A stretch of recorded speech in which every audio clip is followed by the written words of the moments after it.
தீக்கோழி ஸ்ட்ரூத்தியோ கேமிலிஸ் பெரிய பறக்க முடியாத பறவை ஆப்பிரிக்காவில் சிறந்த நாட்டில் மட்டுமே காணப்படுகிறது. மிகப்பெரிய வாழும் பறவை ஒரு வயது வந்த ஆண் 2.75 மீட்டர் சுமார் 9 அடி உயரம் இருக்கலாம். அதன் உயரத்தில் கிட்டத்தட்ட பாதிகழுத்து மற்றும் 150 கிலோவுக்கு மேல் 330 பவுண்டுகள். பெண் சற்றே சிறியது. தீக்கோழியின் முட்டை சராசரியாக 150 மில்லி மீட்டர் 6 அங்குலம் நீளம், 125 மில்லி மீட்டர் 5 அங்குலம் விட்டம் மற்றும் சுமார் 1.35 கிலோ 3 பவுண்டுகள். உலகின் மிகப்பெரியது. ஆண் பெரும்பாலும் கருப்பு, ஆனால் இறக்கைகள் மற்றும் வால் ஆகியவற்றில் வெள்ளை தழும்புகள் உள்ளன. பெண்கள் பெரும்பாலும் பழுப்பு நிறத்தில் இருக்கும். தலை மற்றும் கழுத்தின் பெரும்பகுதி சிவப்பு நிறத்தில் இருந்து நீல நிறத்தில் லேசாக கீழே உள்ளது. சக்தி வாய்ந்த தொடைகள் உட்பட கால்கள் வெறுமையாக இருக்கும். தலை சிறியது, பில் குறுகியது மற்றும் அகலமானது. பெரிய பழுப்பு நிற கண்கள், அடர்த்தியான கருப்பு வசைபாடுகிறார். தீக்கோழியின் நீண்ட கால்கள் ஸ்ட்ருதியோ கேமிலஸ் ஓடுவதற்கு நன்கு பொருந்துகின்றன. மேலும் தீக்கோழி மட்டுமே 2 கால்கள் கொண்ட பறவை. இது முக்கியமாக ஒரு சைவ மேய்ச்சல் மற்றும் ஒரு கணிசமான அளவை ஒரே மடக்கில் விழுங்கும் திறன் கொண்டது. தீக்கோழியின் தொண்டையில் நகரும் வீக்கத்தை கவனியுங்கள். ஆண் மற்றும் பெண் தீக்கோழிகள் ஒவ்வொன்றும் கோர்ட்ஷிப் காட்சிகளை நிகழ்த்துகின்றன. ஆனால் ஆண் மிகவும் அனிமேஷன், சுழல் மற்றும் பெருமளவில் தலையை அசைக்கிறது.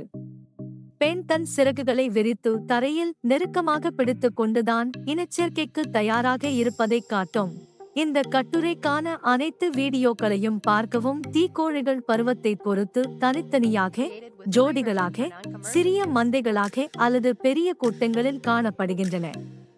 தீக்கோழி தனது எதிரிகளிடமிருந்து, முக்கியமாக மனிதர்கள் மற்றும் பெரிய மாமிச உண்ணிகளிடமிருந்து தப்பிக்க அதன் வலுவான கால்களை நம்பியுள்ளது. தனித்தனியாக 2 கால் விரல்கள். பிரதான கால் கிட்டத்தட்ட குழம்பு போல வளர்ந்திருக்கிறது. ஒரு பயமுறுத்தும் தீக்கோழி மணிக்கு 72.5 கிலோமீட்டர் 45 மைல் வேகத்தை அடையும். வளைந்திருந்தால் அது ஆபத்தான உதைகளை வழங்கலாம்.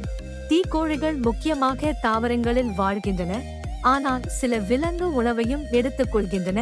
முக்கியமாக பூச்சிகள். அவர்கள் நீண்ட காலத்திற்கு தண்ணீர் இல்லாமல் இருக்க முடியும். இனவிருத்தி செய்யும் ஆண் பறவைகள் சிங்கம் போன்ற கர்ஜனைகளையும் சீறல்களையும் வெளியிடுகின்றன. அவை 3 முதல் 5 கோழிகளை கொண்ட ஒரு அரண்மனைக்காக சண்டையிடுகின்றன. தரையில் சுரண்டப்பட்ட ஒரு இனவாத கூடு ஒரு டஜன் பளபளப்பான வெள்ளை நிற முட்டைகளை கொண்டுள்ளது. அரண்மனையின் முக்கிய கோழி அடைகாப்பதை மிகவும் சமாளிக்கும் வகையில் சில முட்டைகளை அகற்றலாம். ஆண் பறவை இரவில் முட்டையில் அமர்ந்திருக்கும். பெண்கள் பகலில் மாறி மாறி எடுக்கிறார்கள். குஞ்சுகள் சுமார் 40 நாட்களில் குஞ்சு பொரிக்கின்றன மற்றும் 1 மாத வயதில் பெரியவர்கள் இயங்கும். கண்டறிதலில் இருந்து தப்பிக்க குஞ்சுகள் மற்றும் பெரியவர்கள் கழுத்தை நீட்டி தரையில் படுக்கக்கூடும். இது ஆபத்து அச்சுறுத்தும் போது தீக்கோழி தன் தலையை மணலில் புதைத்துவிடும் என்ற தவறான நம்பிக்கைக்கு வழிவகுத்திருக்கலாம். தீக்கோழி ப்ளூம்கள் இடைக்கால ஐரோப்பிய மாவீரர்களின் தலைக்கவசங்களை அலங்கரித்தன. மேலும் 19ஆம் நூற்றாண்டில் பெண்களின் நேர்த்திக்காக அத்தகைய பிளம்கள் விற்கப்பட்டன. இந்த கோரிக்கை தென்னாப்பிரிக்கா, தெற்கு அமெரிக்கா, ஆஸ்திரேலியா மற்றும் பிற இடங்களில் தீக்கோழி பண்ணைகளை நிறுவ வழிவகுத்தது. ஆனால் 1ஆம் உலகப் போருக்கு பிறகு வர்த்தகம் சரிந்தது. தீக்கோழிகள் இப்போது அவற்றின் இறைச்சிக்காகவும் தோலுக்காகவும் வளர்க்கப்படுகின்றன. இது மென்மையான, மெல்லிய தோலை வழங்குகிறது.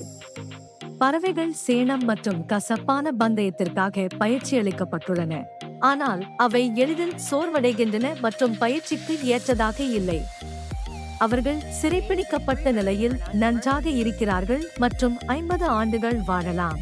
தீக்கோழி ராக்காய்ட்ஸ் எனப்படும் பறக்க முடியாத பறவைகளின் குழுவிற்கு பொதுவானது.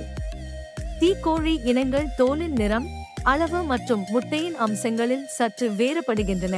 முன்பு அவை தனித்தனி இனங்களாக கருதப்பட்டன, ஆனால் இப்போது அவை ஸ்ட்ருதியோ கேமிலஸின் இனங்களாக மட்டுமே கருதப்படுகின்றன. மிகவும் பரிச்சயமானதுவிட ஆபிரிக்க தீக்கோழி எஸ் கேமிலஸ் மொராக்கோவிலிருந்து சூடான் வரை மிக குறைந்த எண்ணிக்கையில் உள்ளது. தீக்கோழிகள் கிழக்கு மற்றும் தென் ஆப்பிரிக்காவிலும் வாழ்கின்றன. திசிரியா மற்றும் அரேபியாவைச் சேர்ந்த சிறிய தீக்கோழி எஸ். கேமலஸ் சிரியாகிஸ் 1941 இல் அழிந்து போனது.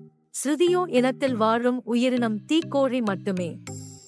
ஸ்ட்ரூத்னஃபார்ம்ஸ் வரிசையில் உள்ள ஸ்ட்ரூத்தியனிடி குடும்பத்தில் நெருப்பு கோழிகள் மட்டுமே உறுப்பினர்களாகும். அதில் உள்ள ஒரு குழுவும் கிவிஸ், ஈமுக்கள், கேசுவெரிஸ் மற்றும் தீக்கோழிகளின் பழமையான புதைப்படிவ உறவினர்கள் இனத்தைச் சேர்ந்தவர்கள்.